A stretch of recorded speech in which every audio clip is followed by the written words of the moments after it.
maka zero cost marketing lah menjadi satu keutamaan. So beliau mencadangkan cuba buat dalam wall posting yang berkaitan dengan kita punya sale, tapi kan dalam keadaan sale yang tidak kata apa mengganggu gugat emosi pembaca-pembaca ataupun kawan-kawan kita selama satu hari.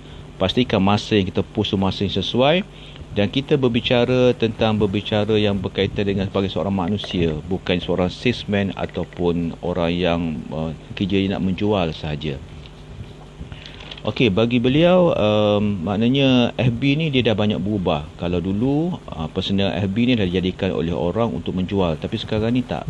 Kalau kita menjual dalam personal FB, kita akan tengok nanti bahawa Facebook akan membuat banyak halangan-halangan, robotnya akan banyak buat halangan pada kita, kerana wall personal bukan untuk menjual.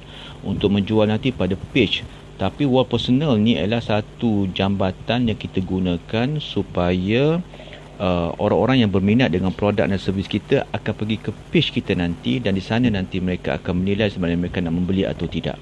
Dan sebab tu bagi beliau menganggap bahawa zaman sekarang ni zaman yang kita pada angle marketing, mana zaman yang menjadi produk yang berbeza. Beliau memberi satu analisis ataupun satu analogi yang boleh membuka minda adik-beradik abang-abu. Pertamanya beliau menyatakan bahawa kalau gear satu dalam bisnes ni adalah orang yang terlibat dalam rat race, maknanya orang yang nak bersaing, masuk dalam iklan yang berbayar dan menjadi orang yang biasa-biasa, penjual yang biasa-biasa. Dia teramai sangat orang di sana. Beliau mengajak pergi pada gear nombor 2, maknanya kita pergi pada level yang kedua, iaitu level menjual sesuatu yang kita dipakar pada produk. Kita mungkin ada banyak produk, tapi pilihlah produk atau servis yang akan jadi niche kita, dan kita pakar dalam bidang itu, kita pakar dalam produk itu, kita pakar dalam servis itu, sehinggalah orang melihat kita tahu serba-servi berkaitan dengan produk ataupun servis yang kita offer. Tapi ada lagi level yang ketiga. Level yang ketiga ialah level yang dikatakan sebagai organic marketing, zero cost marketing, ataupun setengah panggil angel marketing, setengah panggil angle marketing.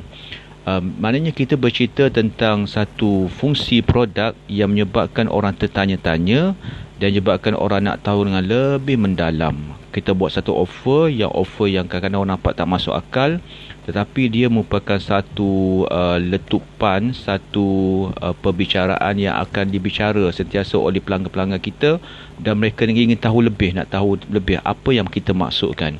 Sebab tu bagi beliau adalah, kalau kita nak letupkan bisnes ni, kena ada 3 perkara yang kita perlu. Yang pertamanya, bisnes tu kena rare. Rare ni istilah yang perlu dikaji balik. Apa makna rare tersebut? Kita kena ada tim yang solid, dan juga kita ada bajet yang besar. Ini biasa orang letupkan bisnes macam Nilofa kan, yang ketukan bisnes macam Dato' Arif. Mereka ada tim ini. Sebab tu mereka ada 3, bisnes yang rare, tim yang solid, bajet yang besar. Bisnes yang rare ni boleh dibuat, boleh di-createkan, dan individu yang nak masuk dalam bisnes sebegini, mereka kena ada satu kekuatan lah. Sebab tu bagi setengah tu, bagi orang yang bisnes kecil, jangan terlalu oversell ataupun jangan terlalu overclaim, tapi kita buat bisnes dalam keadaan yang organik, supaya kita dalam keadaan yang bajet rendah ni kita boleh membuatkan sale yang lebih banyak. Beliau juga mengharapkan supaya jangan jual banyak produk, sebab ada soalan-soalan yang datang. Nak fokus, beliau lebih fokus pada produk, jangan menjual banyak produk, dan jangan menjual produk yang ikut trend saja ataupun ikut season saja. Kita kena ada satu produk yang kita khususkan, ataupun beberapa produk yang kita khususkan, supaya orang tahu kita ni nak relate ke apa. Bukannya kita jenis orang yang menjual mengikut trendnya, nanti kita akan penat. Sebab apa? Orang-orang muda boleh buat begitu, mereka masih ada tenaga, mereka masih ada kekuatan.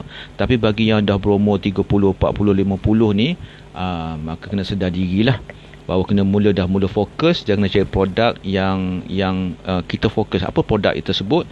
Produk tersebut ialah produk yang mungkin tidak mengikut trend, tapi kita tahu produk itu ada kehendak pasaran dan pada jangka masa yang panjang, circle produk tersebut ataupun servis. Yang keduanya, kita cari benda yang dekat di hati kita lah, tapi dekat di hati yang boleh dijual, bukan produk yang dekat di hati yang tak boleh dijual.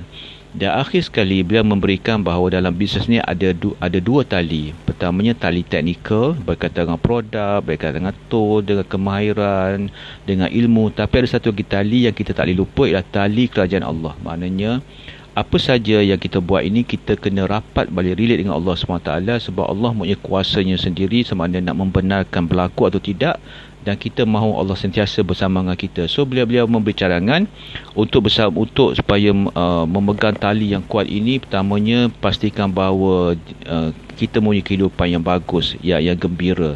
Untuk gembira, ibadat kita macam mana, kan, rohani kita macam mana, hubungan kita dengan Allah macam mana. Keduanya, beliau kata gembirakan keluarga, maknanya wife kita, pasangan kita, gembira atau tidak dengan bisnes kita, anak-anak kita macam mana, ibu bapa kita. Kalau lingkungan kita gembira, insya-Allah banyak bantuan-bantuan yang Allah berikan pada kita. Kadang-kadang kita banyak fokus pada bisnes, kita nak settlekan banyak cabaran bisnes, kita lupa bahawa di rumah kita banyak perkara yang tidak settle. Settlekan masalah di rumah, insya-Allah bisnes akan settle dengan sendirinya, dengan syarat kita ada usaha, kita ada ilmu dan kita ada kemahiran. Okey, cukup pada kali ini saja. Insya-Allah kita jumpa lain kali. Daripada anda, Wan Alwi, the Talent Wizard. Yes, yes, yes, anda sentiasa terbaik.